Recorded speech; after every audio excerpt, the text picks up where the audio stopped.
Yeah, honestly, yeah. We'll discuss that. I can't believe we have to talk about that, but I guess we don't have to, but...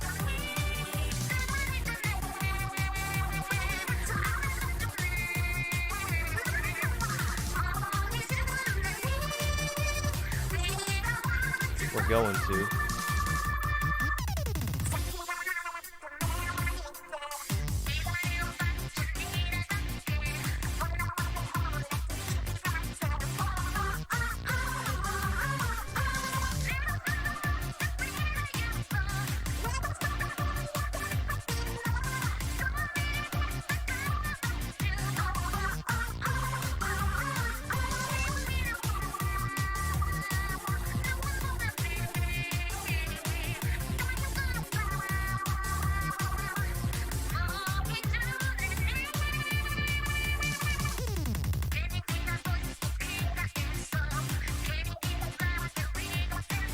Hello, Mal.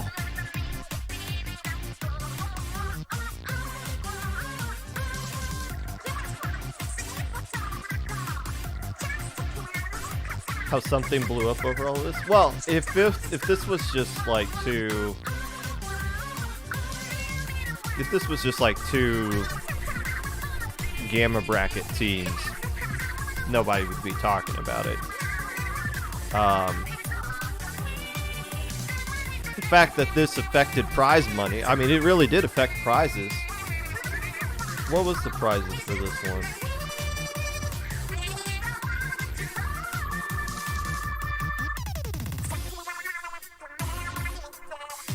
Like, it didn't keep Arctic Moon from getting anything.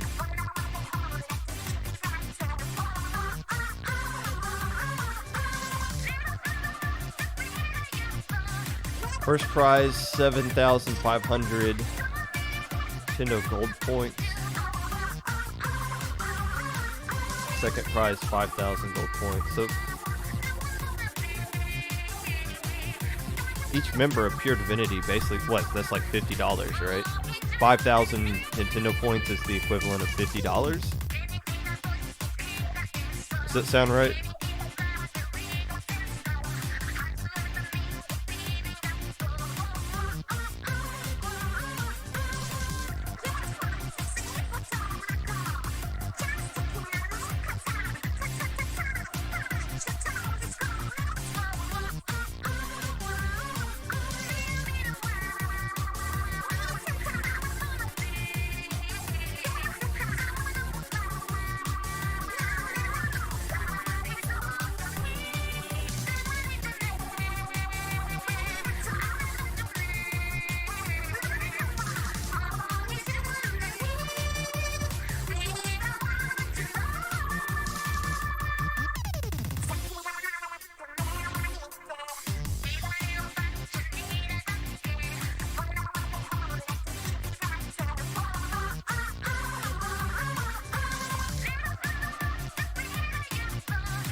Popgun's ready to say what's right and what's wrong.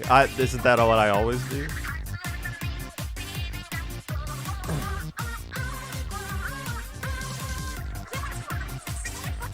When have I ever been wrong on the podcast?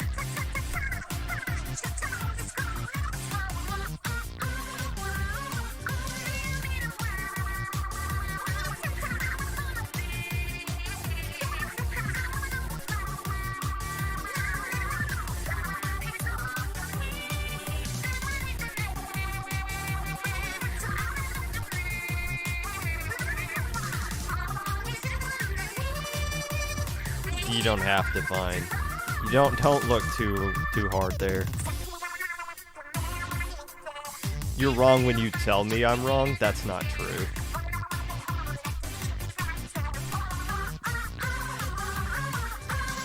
When you tell me I'm wrong, a lot of the times, I'm still right. In my mind.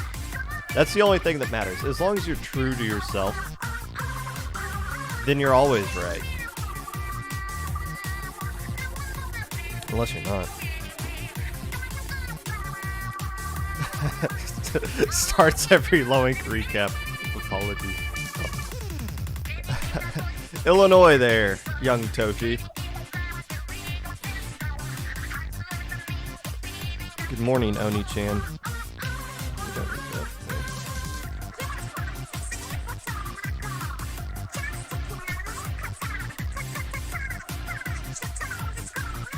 I'm always right unless I'm not.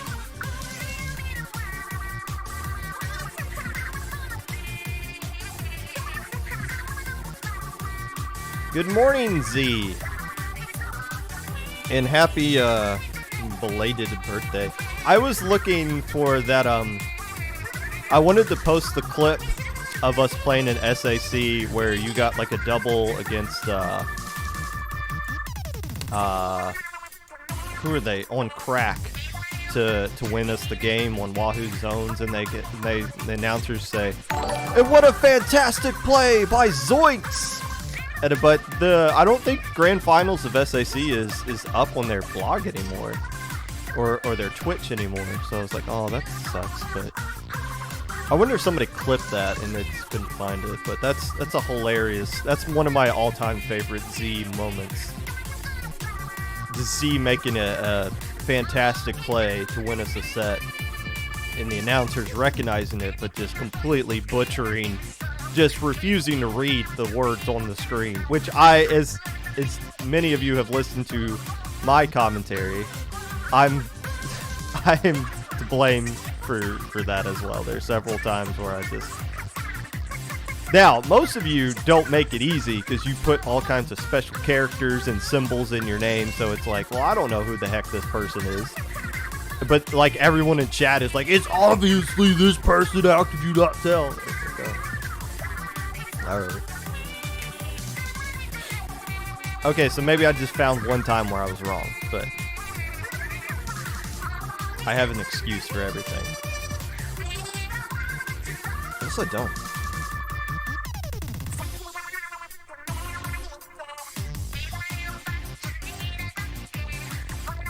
This is America. We keep doing the wrong thing until it becomes right.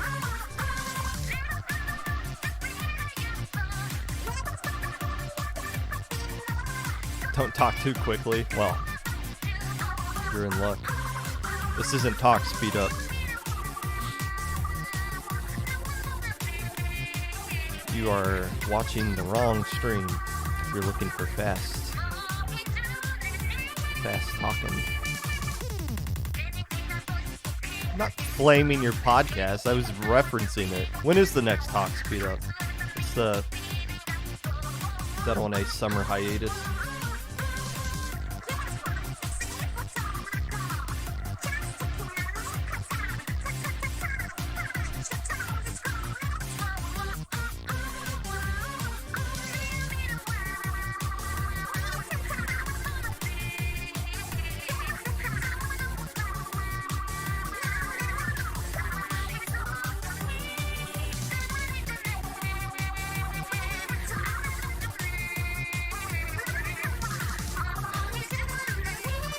You know, that's it's hard to do something like this if somebody else was involved. I've always thought it'd be cool to have like a second person on for the podcast, and then I'm like, oh wait a minute, I gotta like talk to that other person like daily and get on the same page with them and have our schedules line up, and I'm like, wait a minute.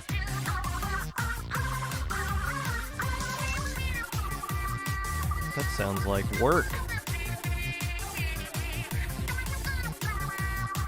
It's his show, and you just tell him what to do. Wait, how's that his show then? That doesn't make any sense.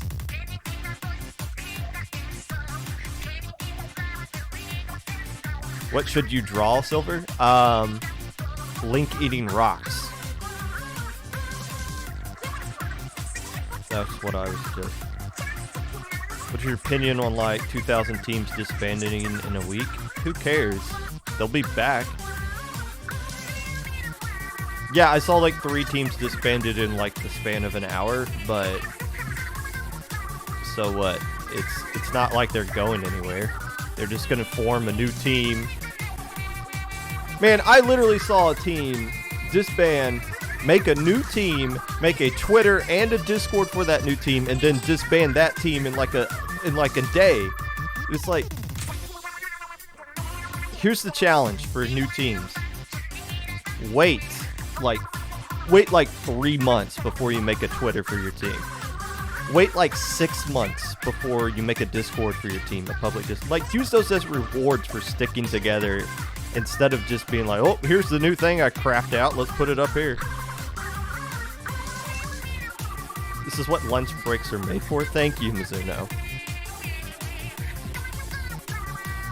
Are you having leftovers for lunch? You know what team I'm talking. You never know what team I'm talking about, Silver. I could be talking about anybody. I could be talking about Toxic Haze for all you know. Don't want to make Haya happier. Haya's happy. He's a happy boy. Damn.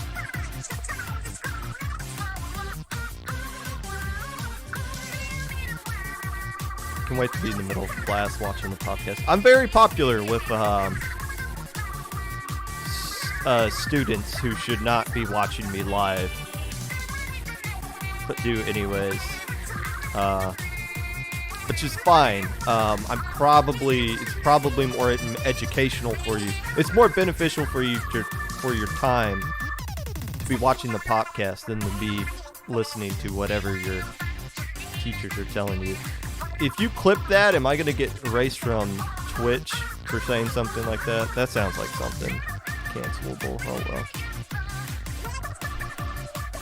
There had to be a final episode at some point. I guess 62 is a good one to stop on.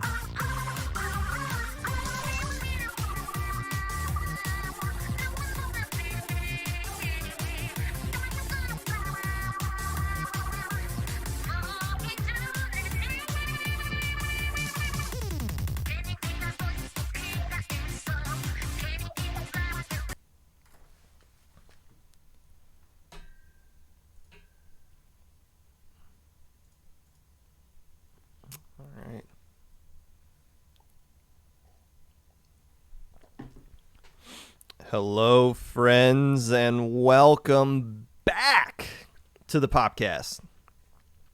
Whenever you're listening to this, whether it be live or a VOD, Twitch or YouTube, or Spotify, while you're celebrating Italy's win over England in the Euro finals of 2020, even though we're in the year 2021, making memes about people not reading tournament rules, posting those stupid Wombo videos of me singing the Fortnite song, whatever it is that you're doing right now.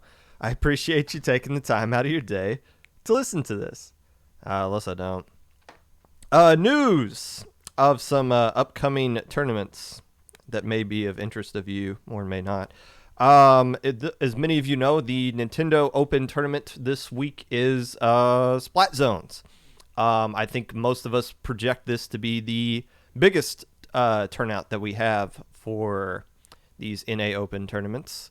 My team is going to be trying to play in it for sure, but if you are not a member of the United States of America, which I know a good chunk of my live audience is, I think about 25% of the people that watch me live are from across the Atlantic Ocean. You're probably sitting here wondering, well, what do I get to do? There is a tournament that is Splat Zones only, running at the same day and time. That was announced before the NA Open came into fruition, I guess. Megalodon Cup is going to be this Saturday, the 17th. This is the same organization that runs Minnow Cup, but Megalodon Cup is an open invite tournament. Splat Zones only. And it is going to be at 12 p.m. Eastern time. Usually there's at 1 p.m. Eastern time, but I think they're trying to cater more to a EU friendlier time zone or time slot by starting a little bit earlier. So if you're still wanting to get a Splat Zones only tournament in, even though you don't have an opportunity to win a gaming chair and some headphones and a bunch of other really cool Nintendo swag, check out Megalodon Cup. It's going to be this Saturday. Low Ink is not this weekend, but next weekend. That is crazy to think about. These Low Inks just kind of sneak up on you. But next weekend is the July edition of Low Ink. Counter picks are going to be a thing this time around.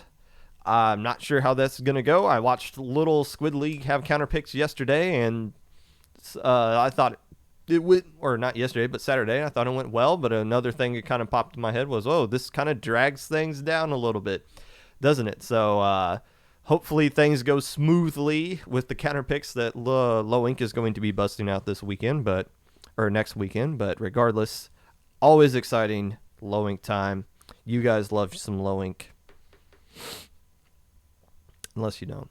Today, we are going to be recapping the weekend as we usually do. Talking about as many tournaments as I could find or want to actually talk about, including a Splat 1 tournament that happened yesterday. We're going to be briefly discussing that.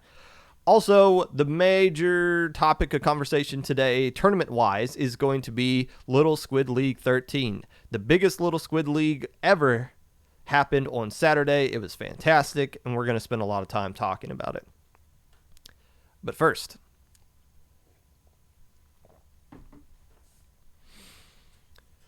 a lot of sports, ball sports, have this concept of unwritten rules, i.e. rules that if you break won't result in any kind of in-game penalty, like the ref or the official, the umpire, whoever won't like penalize you for breaking this rule, but the players on the other team or in the community at large might punish you in their own kind of way. They might judge you. I.e., unwritten rules are things that are not enforced by tournament organizers, but enforced by the players, with no real significant consequences in game. Baseball is kind of the first sport that comes to mind when you think about unwritten rules. A kind of key rule: don't swing on a 3-0 pitch when you got a big lead. Don't toss your bat after you hit a home run. That rule gets broken a lot more now, which is great. I feel like that's baseball kind of a stick in the mud kind of sport. I think people are allowed to have a little bit of fun there. More recently, don't report the opposing pitcher for using pine tar. Now, it's kind of the worst kept secret that pitchers have been cheating since forever. They've been using pine tar, which is this kind of sticky substance they have hidden somewhere, usually on their glove. And when they combine the pine tar with the ball, it gives them a little more control over it. So when they throw it, it goes more where they want to. The reason that now it's against the actual rules to use pine tar, but players on the other team won't like call out the pitcher for using that because they want them to use pine tar. The reason is they want them to have control. If they're going to throw a baseball in their direction 100+ miles per hour, they want that person to have a little bit of control over it so they don't lose it and just send it flying at their head. So it's kind of the unwritten rule of, okay, I know this guy's cheating, but I'm not going to say anything. And on the flip side, my pitcher's going to be cheating too. So you just kind of let that go. If you break an unwritten rule in baseball, more often than not, somebody's going to throw a fastball at your head.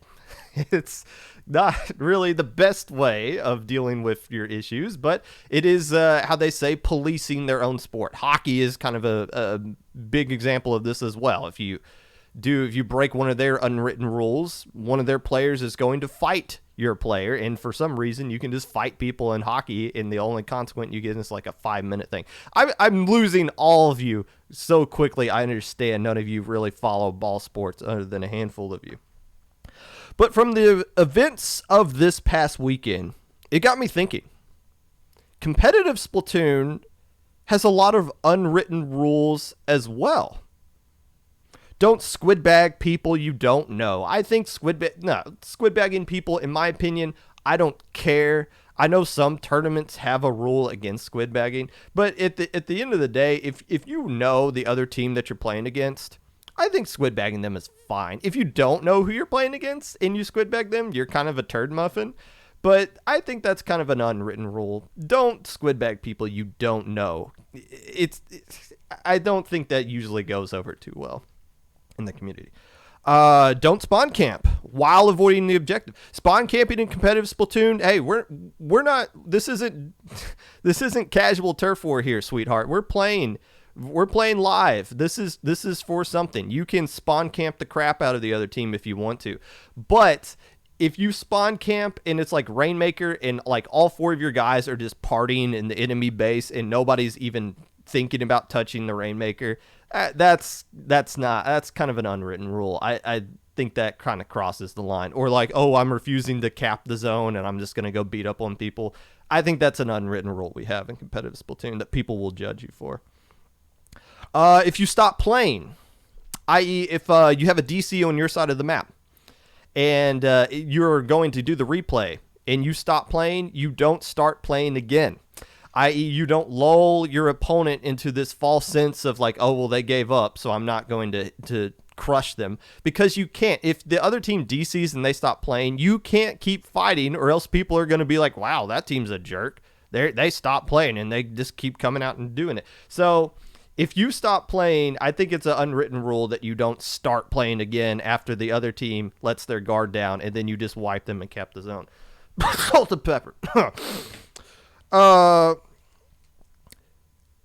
Now, I'm sure there's other examples of unwritten rules. Saying GGs after the game, after the match, regardless of what happens, still saying GGs. I think there's only a handful of times where I didn't say GG to an opponent, but they didn't say it to me as well, so I think it was just a mutual understanding that we don't like each other and move on. It happens. But as I went through this weekend, I think we can add a new unwritten rule to competitive Splatoon. If you are in a situation where you can take a free win because of a rule that is stupid and dumb and has no effect on the final score of the actual game, you don't do it. Now, that might be a controversial rule, but seeing how everybody reacted to the Arctic Moon and Pure Divinity fiasco from the past weekend, I think it's fair to say most people agree with that unwritten rule. If you don't know what I'm talking about, bless your heart, thank you for not paying attention to Twitter. But we're going to talk about it anyways. And I've always said the Popcast isn't a place for drama unless I feel like it's something that is relevant. If your team disbands and you release a tell-all twit longer about why you disbanded and what happened, like, you don't need to do that. Like, we don't need to care about other teams' drama for why they disband. Like, that's something I'm never going to talk about on the podcast, and it's so dumb. If something illegal happens, contact your local authorities. Like, don't be trying to get Twitter people to jump in on your drama. I'll never understand that. But this particular issue happened in game. It happened on the court. I think it's fair to talk about, and it's cool to kind of look at this as like see it as like a TO case study. So here we are. You are in the school, the JPEG School of Tournament Organizing. I am Professor Dr. Popgun here to give you guys a lecture in this case study and see how you would handle this situation. So Arctic Moon and Pure Divinity are playing in the Rainmaker only North America Open Tournament, United States Open Tournament. Arctic Moon is wearing a Splatfest T replica shirt, which is banned by the rule set. You cannot wear the Splatfest T. Why can you not wear the Splatfest T? Who knows? I have no idea why. And I haven't seen anybody give a definitive reason why that rule is in there. I will say this, though. It was made obvious by looking at the help desk. This isn't a rule that, like, the TOs came up with. It's clearly a rule that Nintendo has. specifically for their tournament. This lamp is okay. So it's and my best guess would be that this is like a leftover rule from when Splatfest was a thing and there were no replica t-shirts and like you only had the t-shirt just for the Splatfest thing. And maybe that was just like, hey, if you have the t-shirt, don't wear it. For because you like might have like the ability, maybe some, I don't know. The ability doubler thing doesn't, it's a mathematical throw. You are mathematically throwing if you wear it. The only way it makes sense to wear it is if you have a different sub in each slot. To which case it's more of like you're going with a build of quantity over quality. It's not a huge difference either way. It doesn't matter. The fact of the matter is, if you wear a Splatfest tee, you aren't getting any kind of competitive advantage at all. So why it's a rule in this tournament, who knows? It doesn't matter. The fact of the matter is, as stupid of a rule that it is in the rule book. So it's a rule we got to run with here. So Arctic Moon is wearing a Splatfest tee, and Pure Divinity is like, hey, you can't wear that. So even though you beat us in game 1, we're going to flex this rule and say that you can't that we're going to take this win. Now there's I don't want to get too deep into this, but there are screenshots that are shown that say that they did discuss it after game 1, and game 2 started at like a kind of rushed time, to where they couldn't change their shirt, and the DC rule says you have 5 seconds to DC at the start of the game, and they would have like intentionally DC'd, so I don't know how that would have been worked out from the TO stance. So Arctic Moon felt like they just had to play out game 2 anyways with the Splatfest t-shirt, which Pure Divinity said, ha, you did it again, so we win the set 2-0. So that's ultimately what happened. Arctic Moon loses the lobby, or loses the match, because they wore a Splatfest t-shirt to Pure Divinity 2-0. This dominated Twitter Saturday. People attacked Pure Divinity for taking a free win for off of technicality of a dumb rule, and people rolled their eyes at Arctic Moon. Who's right and in the wrong here? I don't care about that. But I did see this from two different perspectives. I was talking with JPEG, and he said I should do the hat bit I did last week, where I put, here's how I saw this situation as a competitive player, and here's how I saw the situation as a tournament organizer. And I would say if I were to do that again, I see this in kind of the same kind of mindset. The player Popgun, captain of Destiny Troops, saw this situation differently from how the TO Popgun saw this. The player and me said, Pure Divinity, you gotta just let that go. I mean, yeah, it's a rule you could use, but if I was in that situation, which is not fair to say because I wasn't in that situation, but probably I would just let that go. Now, the tournament organizer in me would say something like, read the doggone rules, you morons. It's clearly stated that you can't use this shirt. Now, I know a lot of you are going to say, and a lot of people have said this, but Popgun, it just says the Splatfest tee can't be worn. It didn't say anything about the replica tee being worn. Oh, you stupid little kids. You are the people that sit in the back seat of the family van and you flick your little brother's left ear, and then your mom turns around and says, stop flicking your little brother's left ear. So what do? You start flicking his right ear. And you're like, but mom, you didn't say I couldn't flick his left ear. You didn't say I couldn't flick his right ear. How was I supposed to know that I couldn't flick my little brother's right ear? Like that's the kind of stupid technicalities, workarounds that players try to do that drives TOs insane. It's that kind of nonsense that leads to us losing more TOs faster than I'm losing my own hair. Like, it's so ridiculous that people are looking for that kind of look around. If there was that kind of confusion, I understand that. But if there is any kind of confusion about a clarification of a rule, there's a simple solution to that. Go to help desk. All you had to do was go to the help desk in English or Spanish and just be like, hey, it says the Splatfest tee isn't allowed. Does that mean we're allowed to use the replica tee? And then whoever, JPEG, or not JPEG, K-Bot and Jordan or whoever would have just been like, no, the replica tee doesn't make sense. You can't wear it. That's all this had to do. Low Ink runs 24 days out of the year, right? But we run the help desk 365 days a year. It's an everyday thing because people are constantly coming like, hey, I saw the rule said this. Can you explain what that means? Or can you clarify if I can do this certain thing during the tournament or not?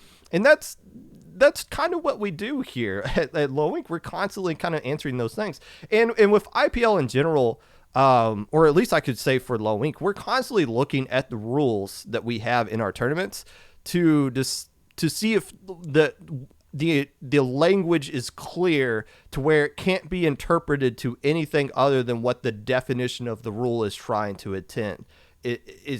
mean.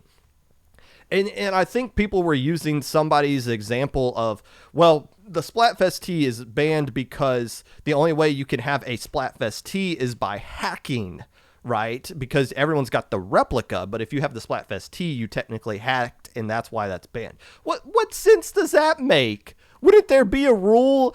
Why would that be that cryptic of a meaning for a rule? Wouldn't there just be a rule that says, hey, dummy, don't hack our tournament? Wouldn't that just be more clear? So that's clearly not the case as to why this isn't banned the way it is. But still, the fact that people were saying, oh, the replica's fine, like that, come on, guys.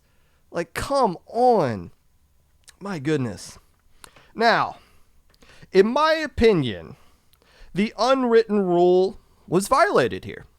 Pure Divinity took a win off of a dumb technicality. And people are allowed to disagree with Pure Divinity on this. They are. Making it personal, making it hurtful, that's not cool. And that never should be cool.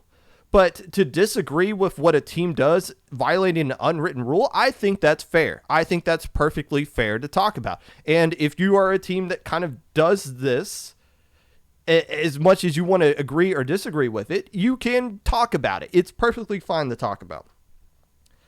But the unwritten rule will never hold as much weight as the actual rule that got violated here, as stupid as the rule is. Arctic Moon and people who support Arctic Moon have no ground to stand on here to defend them in this personal situation. They put Pure Divinity in a situation to either take the free win or not.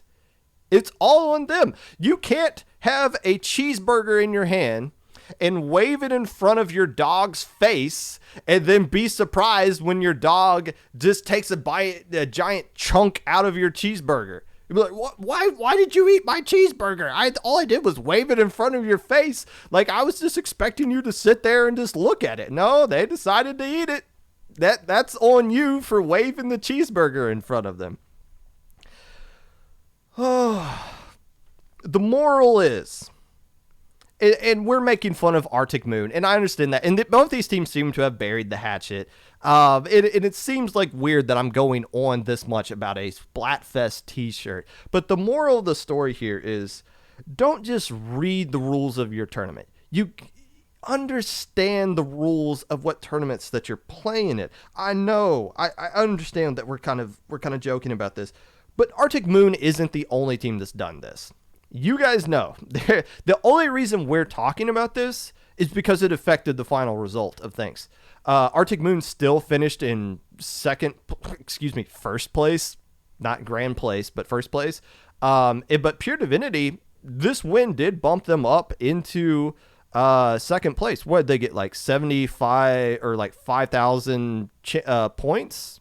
Nintendo points each? 5,000 points. Is that like $50 equivalent for each member? So this win definitely bumped them up into that. So it did affect things. This rule has probably been violated several times by casual teams. I remember the last time I played an NA Open. We played against a team that ran 3 respawn punishers, 2 of which were aerosprays, and the other guy was using an ability doubler. And we beat the tar out of them. But I'd still DM them afterwards and be like, hey, just FYI, the Splatfest tee isn't allowed for whatever reason, just so that they didn't have this kind of situation happen to them where somebody took a free win from them that they probably would have won straight up anyways without the Splatfest tee fiasco going on here. But guys, we can debate unwritten rules all day long, but actual rules, it's not acceptable for you guys, for anybody, to not understand an actual rule, because there's so many avenues you guys can go to get clarification for actual rules. If you go, if there's a rule that's confusing and nobody in that tournament helps you understand it before the tournament starts, then that's bad. That's on the TOs. That's when you can go to the TOs and be like, you guys aren't helping people understand what your rules are, and your rules don't convey enough information as to what the meaning behind them actually is. But there's no excuse for something like this happening. So let this be the last time. Let these two teams' example here be the last time that we have this debate publicly, everybody throwing their opinion into the ring, myself included, on what should have been done here. Because this situation could have been avoided so easily if one team just went to help desk and be like, hey, does replica tee count as the Splatfest tee or not?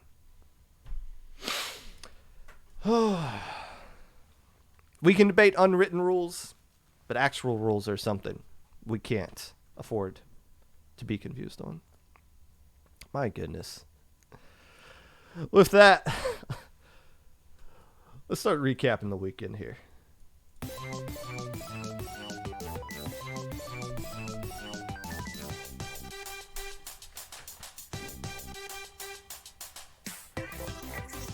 Speaking of the NA Open, there was an actual tournament that happened here. Several other teams beside Arctic Moon and Pure Divinity did play in this one.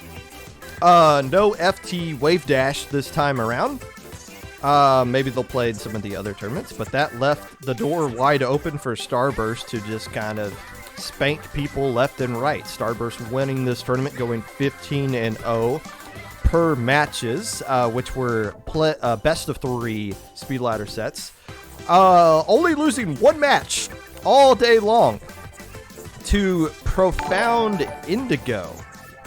I'm not quite sure who that team is, but they were the only team to take a game away from Starburst. So congratulations to that. Let's see, 15-0. That means they went 30-1. Starburst did in this tournament. Congratulations to that. Arctic Moon. Now, Starburst took grand place. Arctic Moon takes first place. Pure Divinity takes second place. And Maelstrom sorta got third place there. All of those teams receiving prizes and swag from Nintendo, so really nice to see. Profound Indigo was Old Deep Blues, the sources close to me are saying, so that makes sense. Deep Blues used to be known for their Rainmaker. I believe that was like one of their best modes back in the day. 134, I can't read my handwriting. I believe 134 or 139. I think 139 teams signed up for this one. Is that a low amount of number of teams to sign up for a tournament? Maybe, sort of. What led into that? Several reasons. Number one, Rainmaker. The worst mode in competitive Splatoon. Clan Blitz is a better competitive mode. Rainmaker sucks. I think a lot of people kind of recognize that. I think more people will sign up for the Splat Zone 1 and Tower Control 1 than the Rainmaker. Number two, it's United States only. We kind of talked about this last week. The NA Open has cut out Canada and Mexico. I think I might know. I don't have like a definitive answer why Canada and Mexico isn't allowed, but I think it has something to do with the prizes, the channel points. Remember there was that 2v2 tournament a couple of years ago. I believe it was Sub-Zero, and the prize was like $300 or $400 worth of channel points. But Canada wasn't allowed to play in that because I think there was some sort of conversion issue with Nintendo points to outside of the United States. So that would be my guess as to why this is United States only, because of the prizes. But the number three and the biggest reason why only 139 teams signed up for this, you really can't do a pickup in these NA Open tournaments. You only get 5 members to play with, and you can't change your roster between each tournament. So my team, Destiny Troops, did not play in the Rainmaker one, which usually means we have a couple of guys that'll go off and do a pickup with somebody else, which is fine. But if they were to go off and do a pickup just for the Rainmaker tournament, that means I can't use that player for all the other tournaments that we actually want to do, like the Splat Zone and Tower Control one. So that's that kind of kills pickups, which the vast majority of the United States is pickups at this point, with +2 and +1 and +3 servers, just kind of playing with each other there. So the only thing you really see are actual legit teams playing in these tournaments, because you're married to your roster, and that lowers the amount of signups, which kind of opens the door for teams to do better, or teams being kind of surprised. Wow, I made top 10 in this tournament. It's like, well, who's supposed to beat you? All the teams that could beat you aren't allowed to play in this and wouldn't. Regardless, Splat Zones is the next one up there. Let's take a look at SOS. Number... Is this 34 or 35? This is 34. You get so excited you trip over your own words. That seems to be what's happening. But the missiles going to put pressure on the zone. It's only one remaining. It is the L3, and that is going to be it. BVSL. However you want to spell it, you got to put a V in there for victory, as they will take this 34th edition of Swim or Sink. That was Stu, the announcer, alongside with Astro on the call for IPL's SOS 34. Thank you, Stu. I was wondering which one that was. BVSL winning back-to-back SOS tournaments, this time 4-2 over Gol de Lucas, who finished second place there. Fantasy getting third in the Great White bracket over Operation Paradox.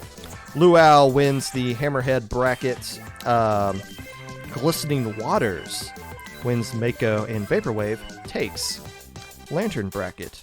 There in King of the Castle number 9, Las Panas beat Ice Shard 4-3 to win that EU exclusive, well, EU favored tournament on Friday. Teriyaki taking third place over a team that had nothing but exclamation points in their name. I love competitive Splatoon. 16 teams signed up for this group stage tournament, one of the bigger King of the Castle tournaments that we've had.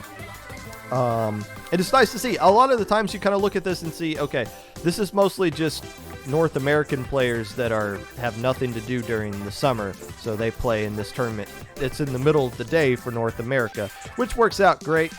But hopefully King of the Castle will improve over the coming months. This was the 9th edition of King of the Castle. Last but certainly not least, a Splat 1 tournament happened on Sunday. A Splat 1 tournament! I believe this was hosted by Pro Chara with the help of some IPL staff members. 23 teams signed up for this one. Wii U Warlords dominated, defeating Samar Ewers, who took second place in this Swiss into single elimination tournament. Those of you who are curious, the how does Splat 1 work competitively? It doesn't. It sucks. It sucks so bad. A lot of people have nostalgia for Splatoon 1, which is understandable. I didn't personally play Splatoon 1, so I started with Splatoon 2, but I've played Splatoon 1 before. It's not as good as you remember it being. Especially with the meta that it is right now. You guys hate this meta in Splatoon 2. Just be happy you don't have to spam instant frame 1 perfect specials. Such a crazy thing. Regardless, Wii U Warlords win this one. Basically, FT win from what I saw. I believe it's Kyo, one of the main players on that team for the Warlords. I don't know if there's any prize for this tournament, but I would assume this is the first Splat 1 tournament we've had 4 or 5 years. Somebody can correct me if I'm wrong. Nice to see, but maybe it won't be a regular tournament yet.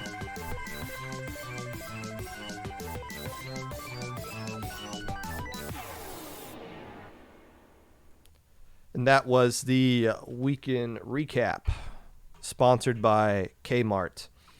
If you've ever been to a store, a department store, and you didn't feel like going all the way down to Walmart or Target, congratulations, you have ended up at a Kmart. Unfortunately, all those Kmarts are now bankrupt and don't exist anymore. So, still appreciate their sponsorship nonetheless.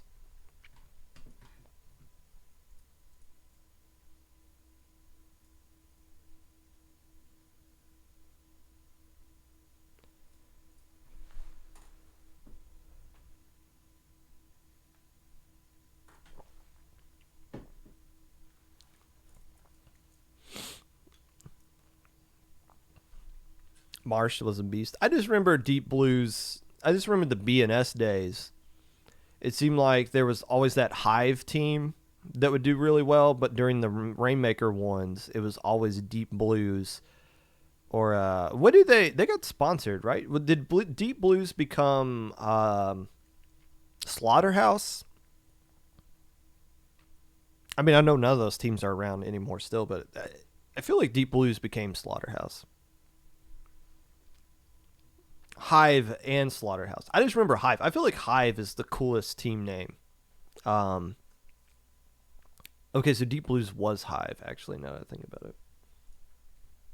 Hive is much better than Deep Blues, in my opinion. Just the team name-wise. All right. Now on to today's main event. If we can switch to the screen here, we are going to discuss Little Squid League 13.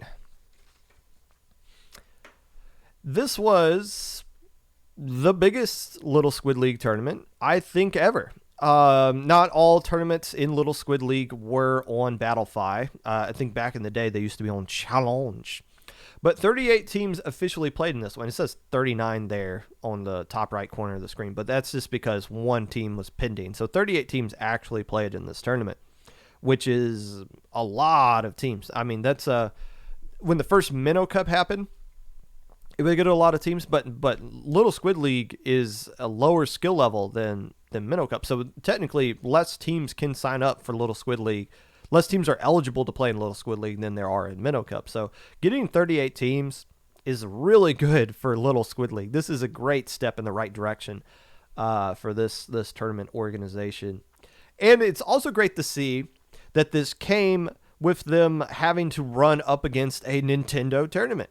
A lot of time, Little Squid League is usually the team that gets stomped on the most. Sorry, we're taking this date because we're having a major. Go to Sunday. Sorry, you need to move your tournament because we decided we're going to take this date. Little Squid League has moved so much their tournament so many times in the past. This was the first time where they were just like, screw it, we're sticking with it, and they got rewarded.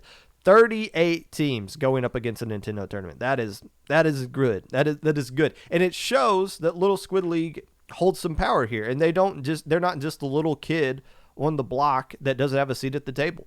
They took a good chunk of teams away from Nintendo. Straight up. If it wasn't for this might be Nintendo might have a 200 team tournament for Rainmaker. So good to see Little Squid League still happening, and we can run both tournaments at the same time. Clearly, both tournaments were great. That doesn't have to all be loaded in on one thing. So very good result here for Little Squid League. With this many teams, it had multiple brackets. In the past, they had this like a gold and a silver bracket. This time now around, it's more of a SOS type of thing. With one team, with 4 team groups, finish in first place, you make the top cut. Second place, you make the, I think they called it the silver bracket, bronze bracket, and emerald. So basically SOS for lower level teams. And more groups than what SOS has. So the brackets were a little bit thicker across the board instead of just the 3 rounds that SOS usually has.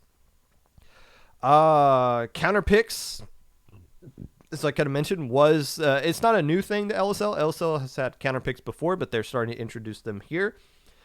This is part of the reason why Lone Week has counter picks, because we felt like, well, it's best to get people accustomed to this style because they're going to see it going forward when they graduate from Low Ink. They're going to see it going forward. Now, Little Squid League kind of taking up that mantle as well, doing counter picks for top cuts. It's good. Starting to teach teams strategy, how to figure out, okay, what maps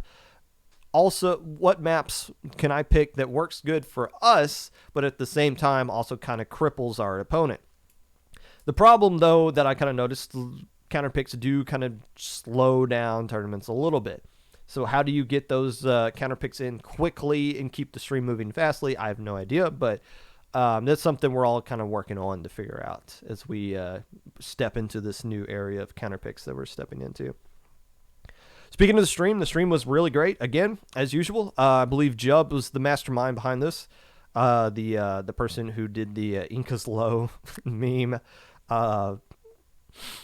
And I watched Grand Finals. I think about 80 people were watching Grand Finals live. That seems like a lot. Usually you see like 40 to 45 for a Little Squid League tournament. At least it might have peaked past 80 for Grand Finals. So a lot of people were watching this tournament, which is great. And again, people were watching this while playing in the NA Open tournament. So a lot of eyeballs on this one.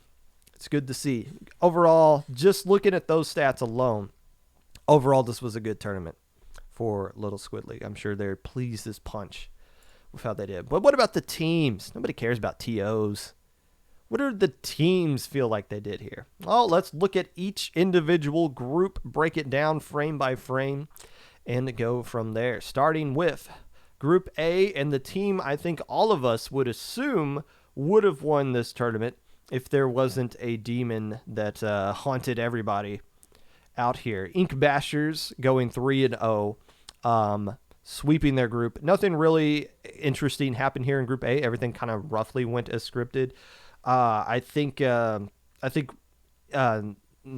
Logic might have been the 4th seed that upsetted H2 Omega or something like that. But Incognito lost, and this is the only match they lost all day, surprisingly enough. They lost to Ink Bashers and lost to them 2-1.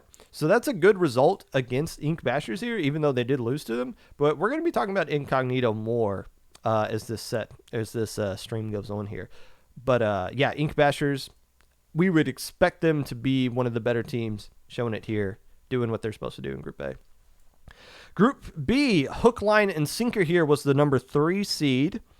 Sneaking past Forge Prefect 2-1 in round 3 there. So kind of stealing a little spot here from Forge Prefect and moving on up into silver brackets, even though they were the number 3 seed and intimidation factor. Number 1 seed doing what they were supposed to do, getting the 3-0 sweep there in that group. Group C, Ocean 7 took the top spot from Surf and Turf in a round 1 2-1 result. And since they beat the number 1 seed Surf and Turf, they ended up taking care of business against these other 2 teams and stole a spot in top cut. I believe we'll be talking about Ocean 7 more in the future of this stream. There was they finished or they're signing up for Low Ink, so we did a little bit of research into them already. So we'll give some more information about these guys because they did pretty good. Not just beating Surf and Turf, but they did good on Top Cut as well. Group D, and here's where the Fluster Cluck comes into play. Tiebreaker nonsense going on here. As you can see, 3 teams finished 2-1. If I were to show you guys the actual results of each match, it resulted in 2-1 and 3-0 results to where it's perfectly tied per game for all 3 of these teams. There's no opponent win percentage for group stage, so that tiebreaker doesn't exist. So how do you break teams when they're all tied? There's no opponent win percentage, and the personal win percentage is exactly the same. In Swiss and Low Ink, and it has happened before. It's very rare, but it has happened before in Low Ink. The team that just had the higher seed moves on. Now, in Low Ink, it makes no sense because we don't give you guys actual seeds. We do give you, we do group you guys based on your skill levels somewhat, but we don't, like the actual seed Battle Fight gives you in Low Ink, that's just random. Because we're not going to be, I think this team is seed number 56 and this team is seed number 68. Like, how can you tell the difference between those kinds of teams? You can't. So the tiebreaker for Low Ink is admittedly random to some extent. When it gets down that tight, it's basically random. In group stage, though, you have a seed to go with. And what you see right here, I believe Mello is the team. They're like number 3 on this list here, but I believe Mello is the team that moves on because I think they are the number 1 seed here. Nightshade, I believe, is number 2, and Overlook, I believe, is the number 3 seed. Yes, because Overlook ended up in bronze. So how you see it right here, 1, 2, 3, is not how it worked. It was actually 3, 2, 1 as far as what bracket they actually got. Look, I've said before, the only people that complain about tiebreakers are losers. Not loser as in you live in your parents' basement. Loser as in if you just win your games, there is no tiebreaker, and you don't even know what the tiebreaker rules are.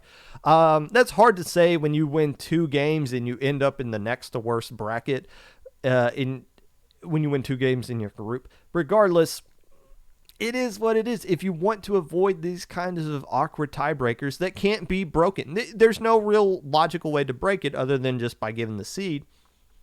Win your games. Regardless, all 3 of these teams did show up and show out in the brackets they got to. Spa B being the odd man sitting out here at the bottom of Group D. Group E. Fallen Squids, the number 3 seed here, says, nah, we're just going to win this whole group. Thanks. Sparkling Sea, one of the more stronger teams in LSL. Pixel Hearts being the number 1 seed in this group. Fallen Squids didn't care. They took care of business against all of them. Don't confuse Fallen Squids with Fallen Inc., the really strong Div 8 team that we haven't seen in a while that did make top cut in Minnow Cup and Little Low Inc. when last time they played. I don't think the Fallen Inc. team would be allowed in Little Squid League, but Fallen Squids, a different team, getting the nice result here as the number 3 seed. Group F, the Slashers took this group, and it doesn't surprise me. The Slashers were a really strong Div 7 team. They got stuck in that group with Nebula Inc., the team that probably was too good for Div 7. But the Slashers showed up and showed out here as I personally expected them to do, getting a win over Irida, one of the stronger, more consistent LSL teams.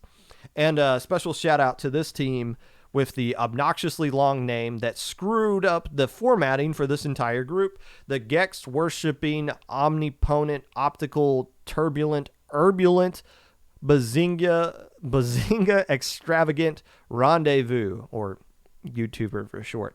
Hey, YouTuber, you go to hell. Group G. Demon Hunters swept this group before they ended up sweeping the entire tournament. Got some nice wins here. Obviously, Inkception being a really strong team. I don't know much about Benchwarmers or Hidden Radiance of the Twilight, but Inkception is probably a team on paper you would think would beat a team like Demon Hunters. And I believe they were scripted to do so. Demon Hunters obviously doing really strong in this tournament. We'll talk more about them later, but took care of business here early, making a statement, sweeping their group 9-0. Group H, Inker Swim wins this group. This one went roughly as scripted. I believe Crossfire might have been the number 3 seed or something like that, but Inker Swim, the number 1 seed, wins out. Novice Clams, number 2, wins out. Ink in the System, getting the, I guess, technically an upset win over Crossfire here. Group I and J, the awkward 3-team groups here. Group I went exactly as scripted. Booyah Blitz, the team that finished second place in this tournament, did really well. 3-0'd this group. Radical Dreamers is a strong team that we've seen Radical Dreamers in Lowing, and Bamboo Dragons. This is one of the more notable teams in this group here. So a nice 1-2 win for Booyah Blitz. In Group J, Deep Indigo swept as the number 1 seed here. No, actually Legato was the number 1 seed here, and Deep Indigo just came in and swept them.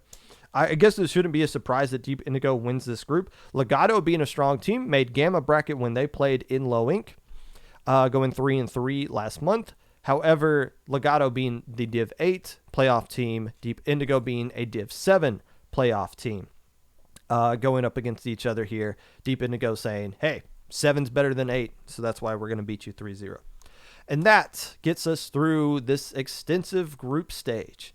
I wonder how people feel about this group. I like that it's different. Not everything in their mom has to be Swiss, especially low level. I think this is the only consistent low level tournament that has groups. Back when Ash Cup was a thing, they did groups into a top cut, but this is the only one that has groups into everybody making a bracket of some sort. A lot of different brackets to look at here. So let's do that.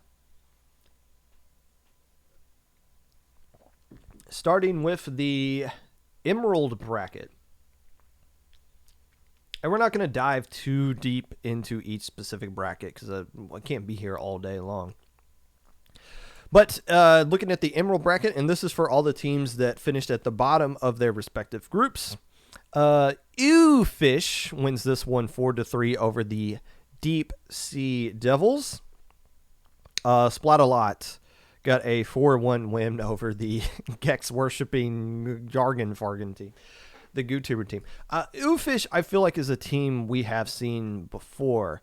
One of the more notable teams that we've been aware of. I feel like I've seen that team name before, and we've definitely seen the GooTuber team before. I know we have. But regardless, Fish coming in here and getting a nice 4-3 win. This looks like a really close set.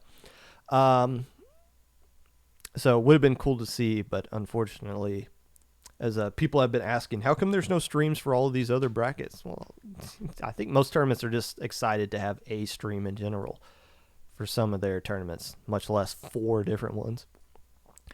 The bronze group, and this one gets a little. This one's a little chunky here. A lot of teams showing up here. Well, actually, not a lot, but there are still some teams that need to play in this first round here. Bamboo Dragons getting a sweep over Ink in the System before losing to the Night Logic. So here's the story of the bronze group. If you recall, that group that had the awkward 3-way tie where 3 teams went 2-1, well, the team that got the worst end of the stick was Overlook. And what could Overlook do here? They flexed and took some frustration out on these other teams in the bronze bracket. Now, this isn't an easy win for Overlook. As you see, they played Pixel Hearts, which they swept, but Pixel Hearts was a team that was seeded to win their group. So a tough team that they got to beat there. They survived the Night Logic 3-2, and then moved on to Arcadia before beating them 4-2. So a very nice, it wasn't easy for Overlook, but a nice win for Overlook nonetheless. Forge Prefect surviving the Night Logic down here in the 3rd place match. Taking bronze in bronze. How about that? 4-3 over the Night Logic. This is a good result for Forge Perfect. Probably, I saw them tweeted out that they were pretty thrilled to be getting this kind of result. And rightfully so. Winning a hype game 3, and it looks like in chat, people are saying it was a reverse sweep. So there you go. Now, here's what's interesting about counterpicks. It works really well in best of 5. When you get to best in 7, you can slightly cheese counterpicks depending on what the rules are. If the rule are you can't play in the map and mode that you already won on, which it should, you shouldn't just be able to camp out on one mode. However, in a best of 7, you kind of can camp out on one mode if you think about it. You lose game 1 splat zones. So you pick tower control, you lose that. You pick Rainmaker, you lose that. But your best mode is Clam Blitz. All of a sudden, you win game 4 on Clam Blitz that you picked.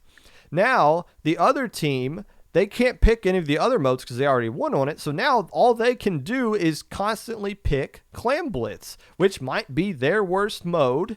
And it might be the team that's currently losing might be your best mode. Now, is that cheap? No, because in order to get in that situation, you basically have to put yourself in a 3-0 hole, and you have to win 4 straight games. So that's not knowing that if you lose 1, you're done. So it's not like cheesing. It's very difficult to do, but it also makes winning a counter pick best of 7 set more difficult as well. I don't know if it is big brain because you're putting so much pressure on yourself. You just screw up once, it's over. But still, you can do that in a best of 7 set. And now that you people are saying it's a reverse sweep, that might tell me what might happen in that set, even though I didn't get to see it. Regardless, Overlook still winning the bronze medal, getting gold and bronze. And let's move on to silver bracket. The story in this one, first off, let's look at the team that finished 2-1 in their group, the tiebreaker team that got stuck here. It was Nightshade, and they showed up and showed out in this bracket as well, sweeping Sparkling Sea, a strong LSL team, losing to Incognito, and then going on to sweeping Irida, I believe is how that is pronounced, 4-0. Sweeping or dropped, not sure. Those things are kind of usually questionable in these third place matches, but we're going to say they played them straight up and beat them 4 straight times. Nice result there for Nightshade, proving that if they had gotten to the top cut, they probably could have done some damage if Tiebreaker had worked their way. It just didn't. Sucks, but life goes on. Other teams we want to talk about here, obviously Legato, the Div 8 team that was scripted to win their group before getting knocked out by Deep Indigo, showed up here, sweeping Inception, sweeping Hook, Line, and Sinker, escaping Irida 3-2 before barely falling to a surprisingly strong Incognito team 4-3. So Legato playing a lot of really tough sets here. Again, this is all counter picks, so that makes all these sets even more interesting if we could go in and see them. And the grand finals of this bracket going down to a game 7, ultimately going Incognito's way. Can we talk about Incognito for a minute? Because what in the world happened here? These guys were on stream playing H2 Omega, and if you recall, Incognito is basically the reincarnation of No Diving. It's not the same exact team, but the same similar players added in with some new blood mixed in to make this Incognito team. So they played H2 Omega on stream in the group stage, beat them 3-0, but it wasn't an easy win at all. I think they had to come from behind in the tower control game. In overtime, they had to get the win there. The Clan Blitz game they played was extremely low scoring. I believe the final score was like 30-20. That's just points scored, not points remaining. In the first game, I believe H2 Omega had the lead before one of their players DC'd after the 2.5 minute mark. So Incognito got a 3-0 sweep on stream against the H2 Omega team, but it wasn't a convincing 3-0 win. But they come in here into this bracket, if I can get my face out of the way. Thank you for the follow, TrollX. Sweeping 3-0 Novice Clams, 3-1 Nightshade, and then surviving the set against Legato. Incognito, for those specific players, this is the best result they've ever had in a tournament. So I'm sure they're just pleased as punch to winning the second place bracket in this tournament. And again, the only team to beat them, Ink Bashers, 2-1. That's Incognito might be a legit contender to win this tournament next month. I honestly believe that, because if you look what they did here, there's no reason to believe otherwise. So nice win there for Incognito, and we're gonna move on to the not gold bracket, but the top cut here.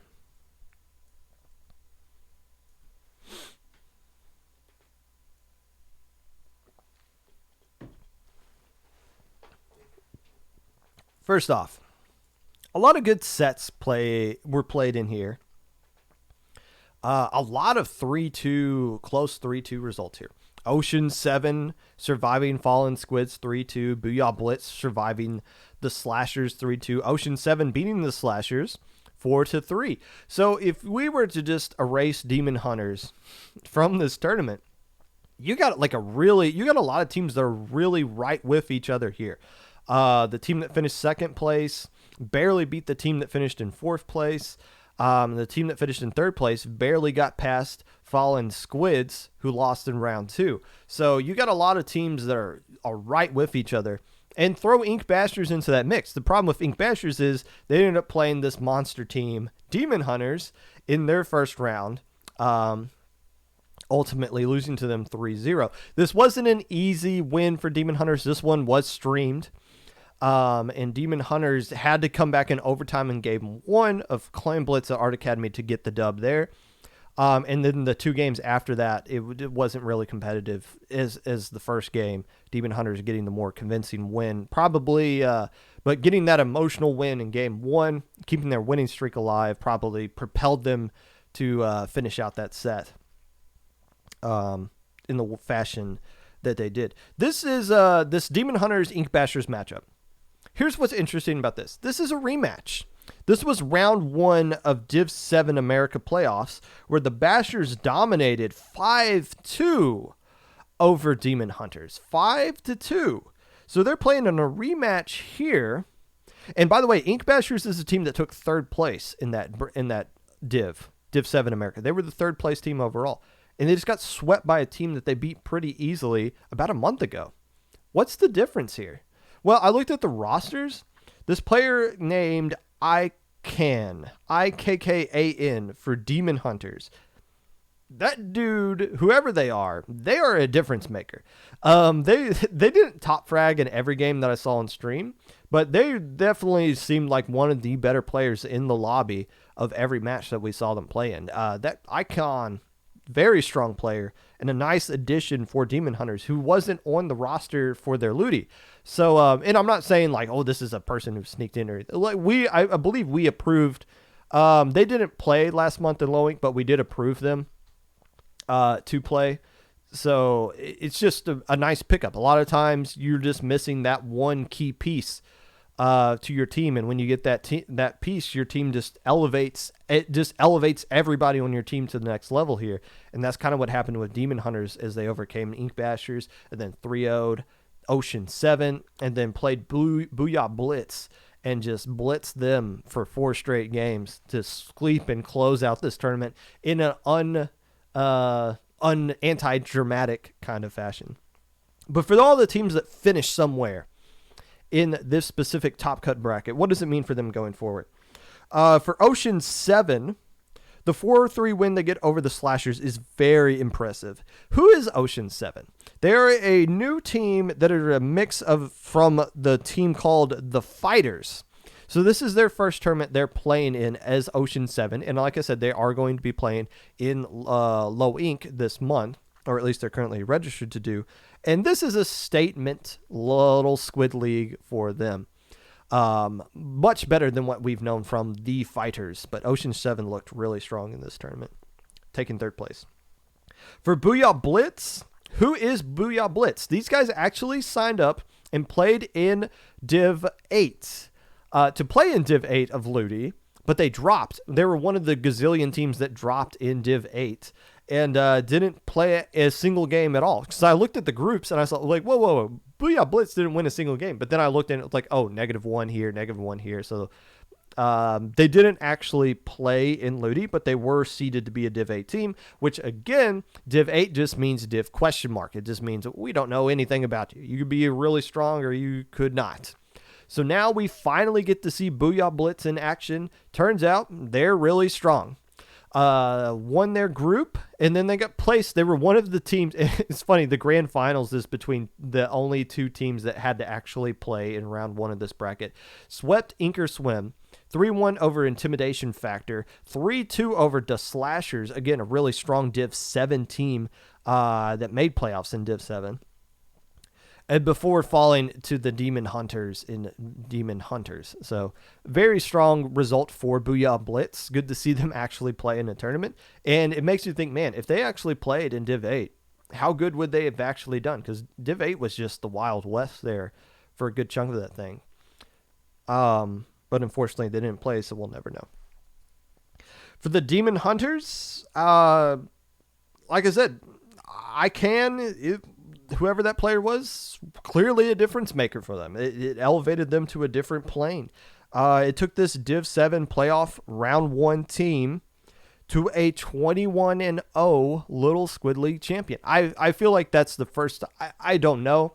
I would assume that's the first time we had an undefeated team win this tournament. Now, Mahi and went undefeated into grand finals, but then they played Vaporwave and took Vaporwave to game 7. I still think that's a top 3 match of the year, Vaporwave versus Mahi in Little Squid League 12.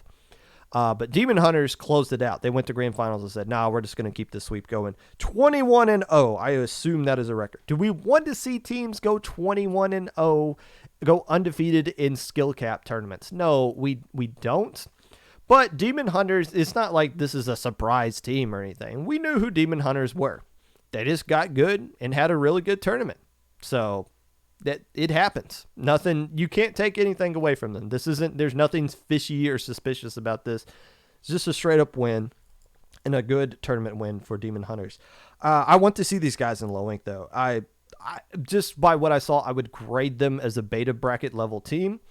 But it wouldn't surprise me if they were to make alpha bracket.